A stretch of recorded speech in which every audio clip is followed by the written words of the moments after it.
Ndabashimiye rero amazina yanjye banyita Sano Chita. Rero uyu munsi dufite kubabwiye ko turi bugaruke ku izina cyangwa se ni izina rihabwa abana b'abahungu, utwana duto cyangwa se abantu bakuru bita ba Ryan. Umuntu wese bise Ryan arashujwe, rero nkabagiye kubasona akazina bita Ryan. Ni Sano Chita, mutega amatwi ngiye kubasona izina Ryan.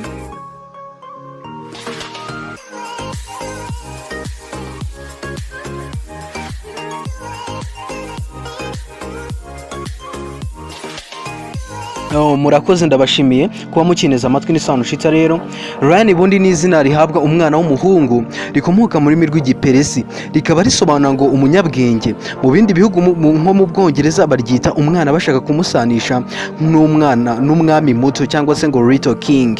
Bimwe mu biranga ba Ryan ni umuntu w'umunyembaraga kandi witanga, akunda kuba mu byicaro by'imbere aho aba yifuza kuba intangarugero ku bandi bakamureberaho. Ni umuntu ugira ikinyabupfura n'umurongo ngenderwaho ku rwego rwo hejuru, ariko nawe niyihanganira umuntu ugaragaza ikinyabupfura gike. Ryan ategekesha igitugu kandi ntiyihangana, akunda kwivanga mu bibazo by'abandi, ariko we aba yumva ko ibyo akora ari byo byiza cyangwa ari byo by'ukuri, ko nta kibazo kirimo.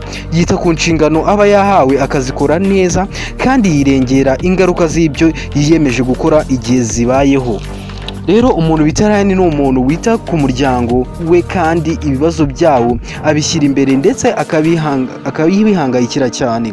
Iyo akiri umwana akunze kugira amashagaga ku buryo ababyeyi be baba bagomba kumwigisha korohererana n'abandi, kandi aba ari umwana nyine ukunze kuba ugira akavuyo cyane, yumva yuko agomba gukundwa akaza kurusha abandi.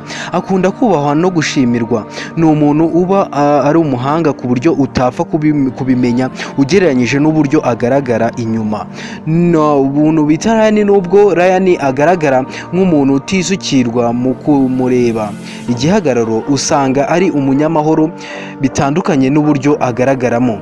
Akunda kwiyitaho cyane, umubiri we akawugirira isuku, arawubungabunga mu bwiza ndetse akabijyanisha no kwita ku isuku y'ahantu atuye.